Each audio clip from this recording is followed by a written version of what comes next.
Handicapper Steve here, handicapping the racing from Keeneland Racecourse here on Thursday. It is the 24th of October 2024. We're going to look at the 8th race from Keeneland, but before I get on to that, remember to please follow me on Twitter at HorseRacingKid5 for more selections for race courses around the world, and I mean around the world. Let's look at the 8th from Keeneland, which is an allowance race purse, $140,000. Race is for Fillies and Mayors, 3-year-olds and upwards, never won 18,000 four times the main claim starter, restricted race, which never won a state bred, blah, blah, blah, blah, blah.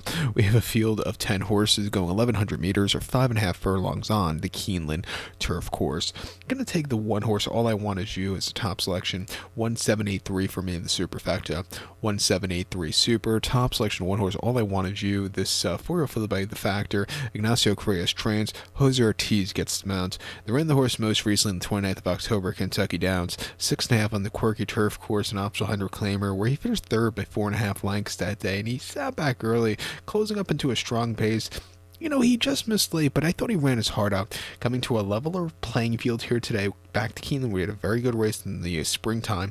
I'm going to expect him to run back to a good race and find the winner's circle again today. He ran 2 back in optional 50 at Colonial, 5.5 on the outer 12th of August, where he won by 3/4 of length and saw a good pace close up into. He sat back early, quickened up nicely, and he got the job done going away. 87 Buyer, that was a good race from there. And then prior to that, he ran an optional 88 at Churchill, 5.5, 24th of June. Off the 2-month bench, he finished 6 by 4.25 lengths that day. He just kind of stalked, but never quickened up. You know, the winner just had the jump on him in that all-out finish, but it was still, you know, I've seen worse race for him. The race at Turfway and to begin the season was horrible. But, you know, he ran here. He got redemption off that horrible race at Churchill with the next start in his second out of the year here at Keeneland. 5.5 in allowance race for 100,000.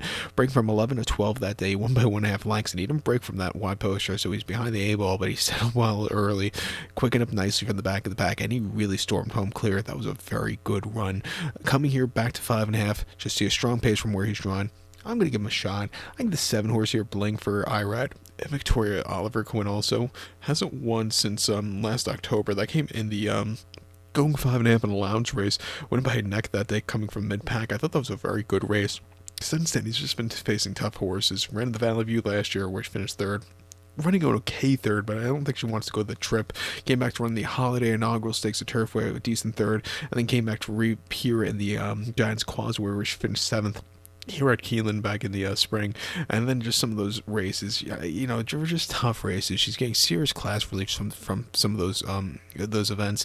Coming here today, I'll use her in the late pick 4, but to recount my selection for the 8th from Keeneland, I'm going to take the 1 horse, All I Want Is You. Give kudos to the 7 horse Bling, 1783 super, 17 in the multi-race. So good luck to all, and please follow me on Twitter at HorseRacingKid5. Good luck, everyone.